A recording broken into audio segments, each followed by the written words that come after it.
Have you ever had negative thoughts in your mind that you aren't good enough, that you'll never be successful? If so, you're not alone. I've had those thoughts playing in my mind ever since I took the leap to become an entrepreneur. It's a dirty, dark secret that no one likes to talk about, as the glamorization of becoming an entrepreneur is shown in the media. I realized that in order to succeed, I needed help. We all do. So I decided to go all in on myself, spending thousands of hours in the trenches, reading, joining groups, listening to podcasts, hiring coaches to develop a bulletproof morning routine for success. Join me on my journey as together we build our morning fire to ignite our lives as entrepreneurs. My name is Jeff Wickersham, and this is the Morning Fire for Entrepreneurs podcast.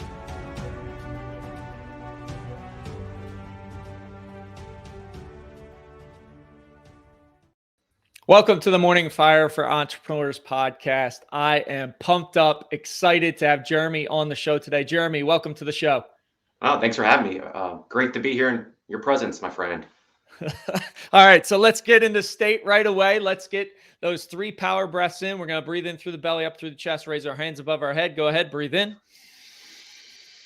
and out. Good. Another breath in and out. Third breath in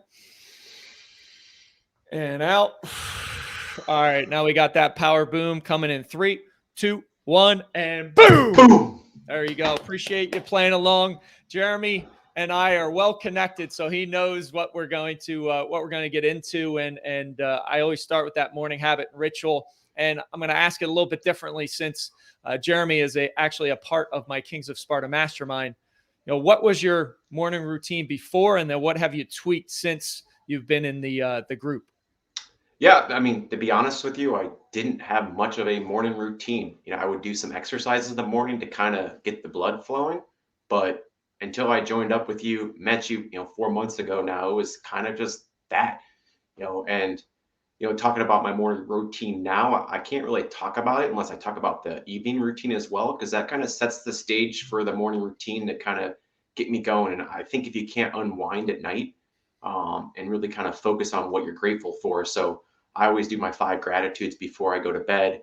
I do my nighttime affirmations, and I like to read to kind of unwind and, kind of get myself into that spot, which sets the day for the next day.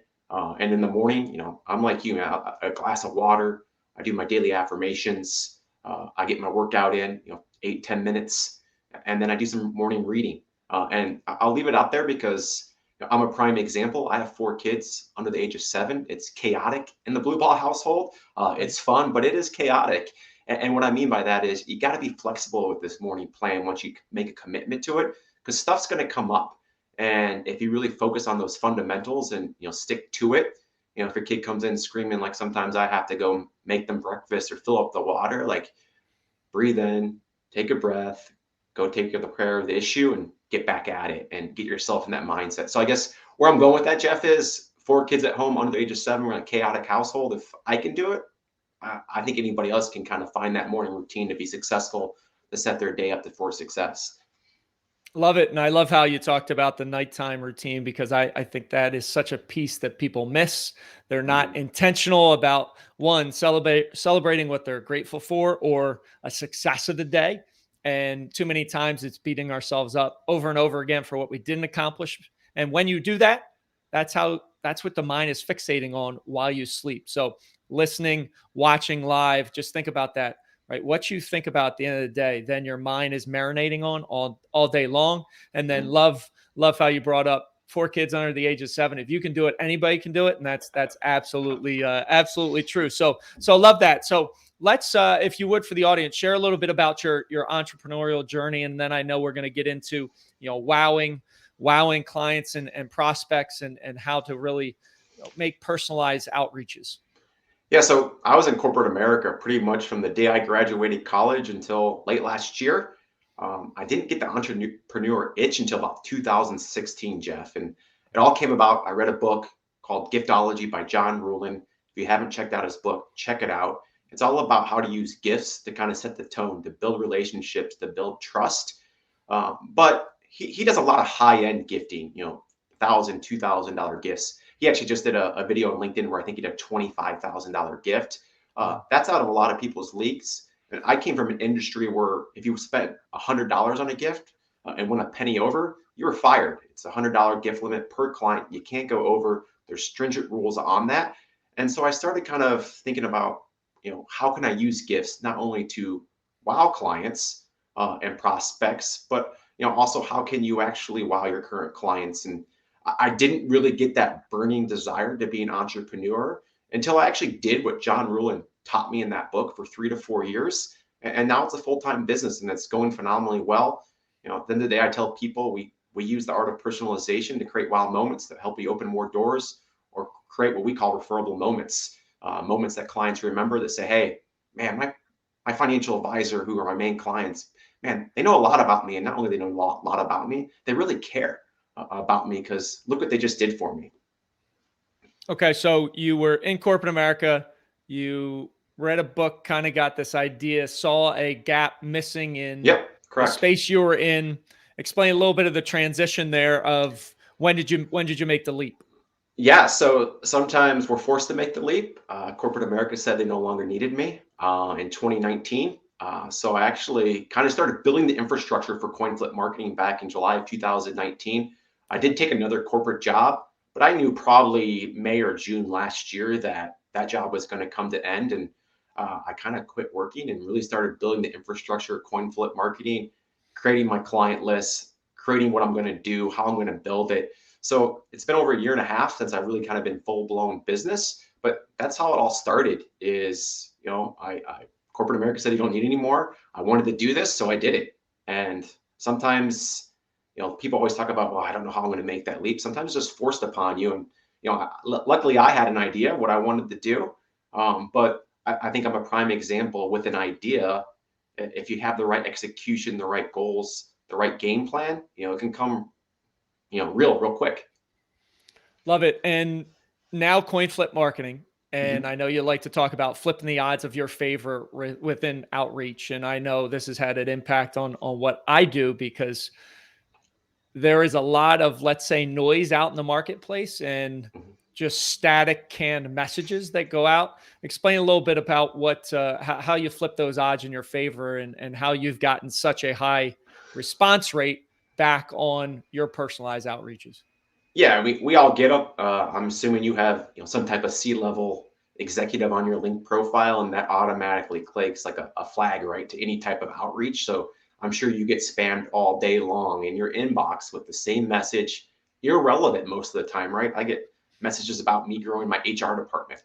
I don't have an HR department. It's me and my virtual assistant right now, and eventually that might be something I need, but it's completely irrelevant to what I do or what I do on a daily basis. And part of it is just doing the upfront homework, doing the reconnaissance work to find out, is Jeff actually a prime prospect for my business? Do that work up front. Jeff's got a great online profile. I can go onto your LinkedIn page, your Facebook page, do some Google research and say, oh yeah, Jeff needs what I have to offer. Then you reach out to him. And we tend to take what I like to call a blue ocean approach Okay. versus a red ocean approach. Red ocean approach is everybody's going digital, right? Emails, um, you know, still people do cold call, which I still can't believe works. We tend to do a lot of direct mail, but direct mail that's personalized to the individual. So we're big about if you have an online presence, taking a picture of yours, photoshopping into something fun, that you do, rating you the number one public speaker, rating you the number one, Google Ads coach, and just having fun with it, but also making it about you. So at the end of the day, you're like, wow, this person really wants to meet with me. They took the time, they took the effort. So, to your assistant, next time Jeremy calls, let them through. Or next time I email them, say, did you get it? You're going to respond and say, yeah, let's chat. And what I found when you do this type of personalized outreach, you use pictures, you do some creative fun, you make the note about them. Hence why the name CoinFlip. We try to give you odds better than 50%, flip the odds. It works. You get response ratios north of 50% with those coveted prospects. So a response rate greater than 50%. What's just to level set the audience if they're new to, hey, Sure. what the percentages are? What is a typical percentage of response rate just on the canned messages and the unpersonalized messages that go out there today? Yeah. So I spoke to a client yesterday. He sent out 500 emails to prospects. He got one response. That Wow. response was unsubscribe. So he was 0%. Now, what I've read, it really kind of depends. It's probably 1 to 2% if you're lucky. But I think on a cold email, cold LinkedIn outreach, it's probably less than 1%. Uh, I know if you're going to do some cold outreach, but personalize it, do some videos, as you've experienced, Jeff, from talking to you, your hit ratio goes up pretty significantly. Um, I don't know what the cold outreach via phone call is. I'm not picking up my cell phone to talk to you. I'm not going to respond to your voice message. I know most people don't pick up calls from random strangers anymore. Right. So I would put that probably at less than 1% today as well. So yeah, it takes time. It takes a little bit of money to do what we do. But if you're being very, very targeted, almost like a Navy SEAL approach versus kind of a shotgun approach to say, hey, I want to meet with Jeff. Jeff's my main target, and let's build a game plan to meet with Jeff. It works 50% of the time. Gotcha. And I would just comment, I feel like it's a lost art, right? Of actually taking the time Mm-hmm. to get to know someone, one, to see if they're a right fit for your service, two, to build relationships, right? Yeah. And the relationship building part of the business and outreach really doesn't happen very often. And I'll share an example as we're Yeah. going through it. I had somebody reach out to me on Facebook yesterday and said, hey, I was checking out your profile. Are you a coach? And if you're looking at my profile, I am obviously a coach. It says it on my profile underneath my picture. You did not look at my profile. So it was an automatic delete. And that's why so many people, and you've probably seen it, have their guard up with any kind of outreach like that. Yeah, I mean, I was in a heated LinkedIn debate yesterday about a cold FaceTime outreach. And I told anybody who's doing this, please stop it now. I mean, salespeople already have a bad rep. Let's not make it even worse. I really don't like a cold call, and I really don't want a cold FaceTime coming through. So, and what I hate the worst, to your point, is, yes, I do that. And you obviously missed it. Just read my profile real quick. You would have realized that I'm a coach, or, I'm in marketing. Right. So true. So creating wow moments. Let's talk a Mhm. little bit about that because I think that's so impactful. That's why what you do, you're hitting that response rate of above 50%. Explain that a little bit. Explain the science, the work that you do behind the scenes to really create those moments.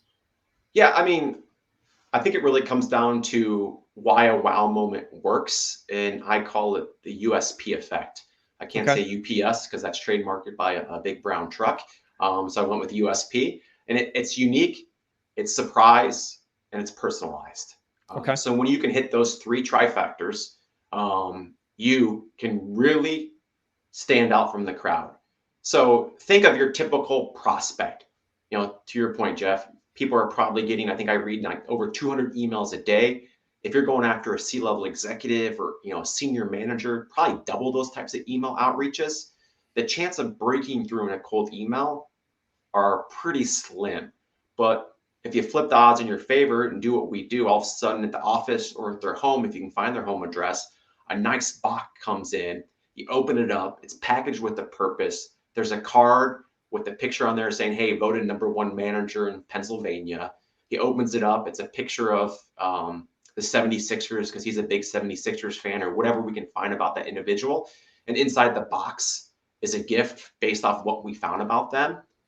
That individual is going to be like, wow, #1, this person wowed me, right? It's unique.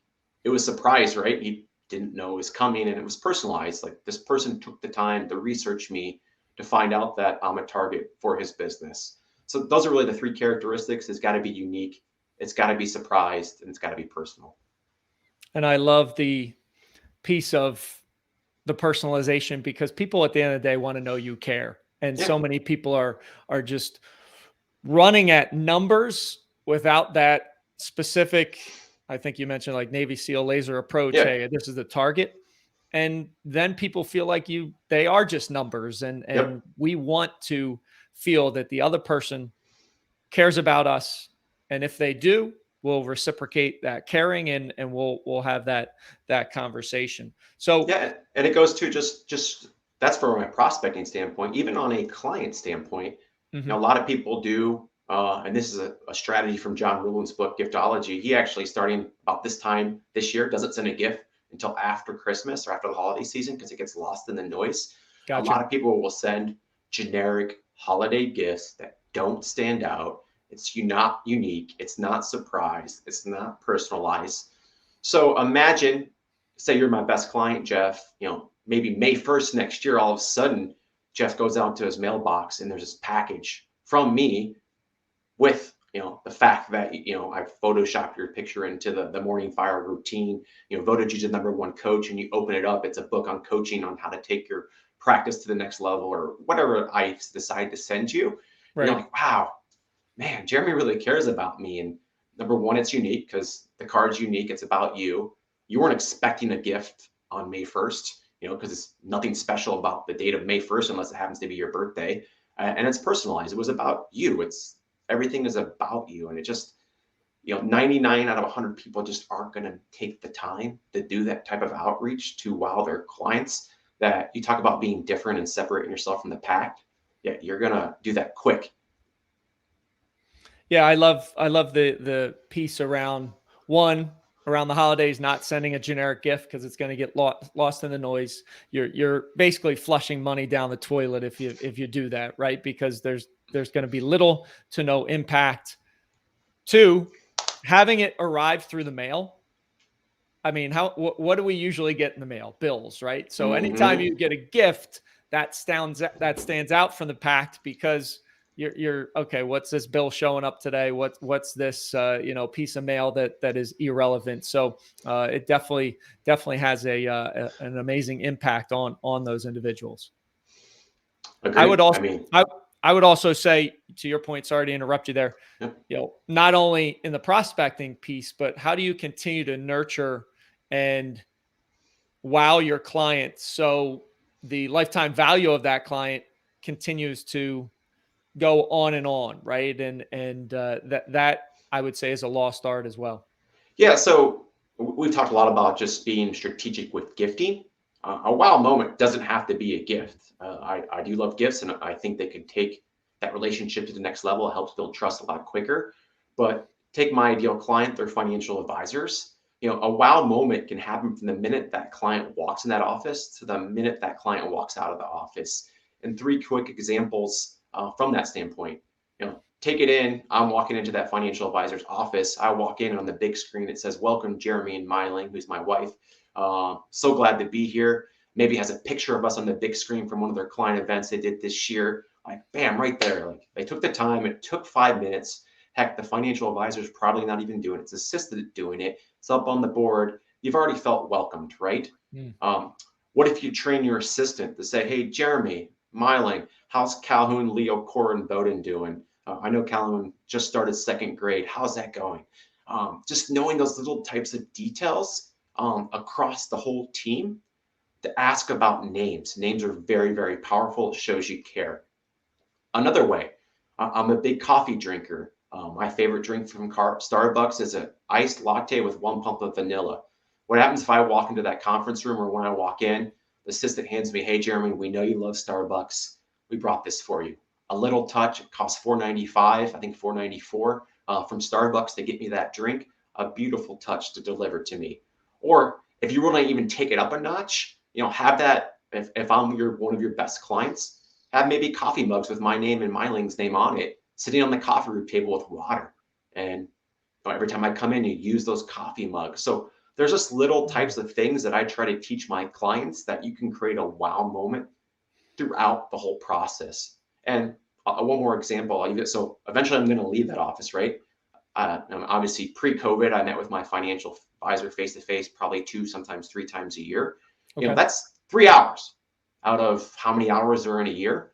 Most people are wondering what my financial advisor is doing during that time period. So a simple text message or email every once in a while to check in about me on my personal interest. I'm a huge baseball fan. I'm a huge St. Louis Cardinals fan. I stayed up and watched World Series Game 1 last night. Just a little text saying, "Hey, Jeremy, I know the World Series is starting. Good luck. Who you cheering for?" Like just that little touch from someone that is a client of yours is a wow moment because it's showing that you've actually took the time to actually pay attention to them, but more importantly, you did something about it.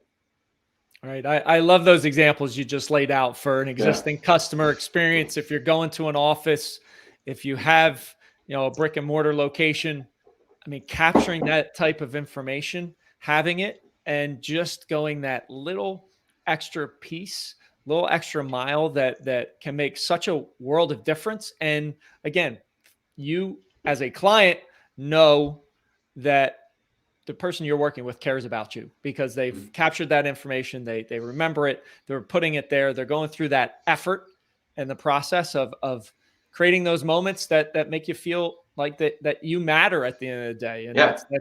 that's incredibly powerful for sure. Yeah. And two, I mean, I tell people these little moments create referable moments, and it creates buzz about what you do. Every little touch like that, because most people don't do these types of things, people start talking about you and say, hey, look what my financial advisor, or look what my insurance agent, or look whatever I'm talking about did for me.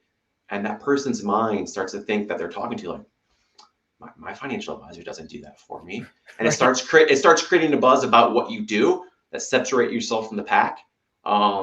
It's funny, I have a white paper coming out actually tomorrow, and we talk about advisors' websites. 80% of the consumers think financial advisors all do the same thing because all their websites are the difference, which is fine. You don't have to change your website. I'm not saying that. But if you came into that office and you set the tone with those 3 touches, like I just meant, you bet that client's going to talk about you more to their potential clients or referrals because of those little touches that you did, just showing you care throughout the whole process. Yeah, when you brought that up, it took me back to the first time I went to a new dentist near me. And I went to one for years, but it was too far away. I said, all right, I'll try this new one. I got in the chair, and I don't particularly like going to the dentist. And they asked me if I wanted a warm neck pillow. And I was like, a warm neck pillow? Heck yeah, put it on there. So I had a warm neck pillow. I was calm. And then as I was leaving, they were like, would you like a 10-minute chair massage? And I'm like, where am I? I have told so many people based upon that experience of getting a warm neck pillow and a chair massage that you need to go to this dentist. Yeah. So those were, like we're talking about, wow moments that are different, that are unique, and that show you care to your client that you're bringing in. Yeah. And what did that, I mean, I don't know how much a massage chair costs, $800. Yeah. I mean, that's one visit from a client, I would think, for they paid for that chair, and you talked about it to over 100 people, I'm assuming, and it's paid for itself, millionfold. Yeah, so true. So Jeremy, where can people find you if they've loved the conversation, they want to create those wow moments, they want to get more info about you? Where can they find you? Yeah, so coinflipmarketing.com is my website. If you go to LinkedIn, #coinflipmarketing as well. That's where I spend most of my time on social media, or Jeremy@coinflipmarketing.com is my email if you want to reach out to directly. But there is a form on my website. If you snoop around, you like what you hear, you can obviously hit submit and it'll come to that email as well. And then I'm an open book.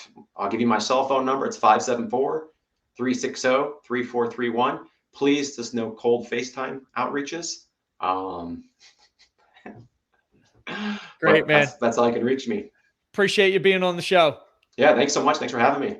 Thanks for watching. Thanks for listening. Have an amazing rest of your day. Rise, fight, love, repeat. Get after it, and I'll talk to you soon.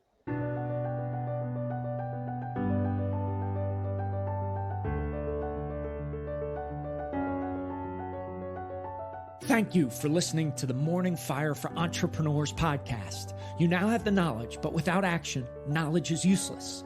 Choose to act. Choose to step into your greatness and unlock that hero inside of you. If you enjoyed this podcast, please subscribe and leave a review so more entrepreneurs can hear this message. If you absolutely love this podcast, which I hope you do, then share it up with someone you know who might see benefit from it. Become that beacon of change, and together we can impact the world.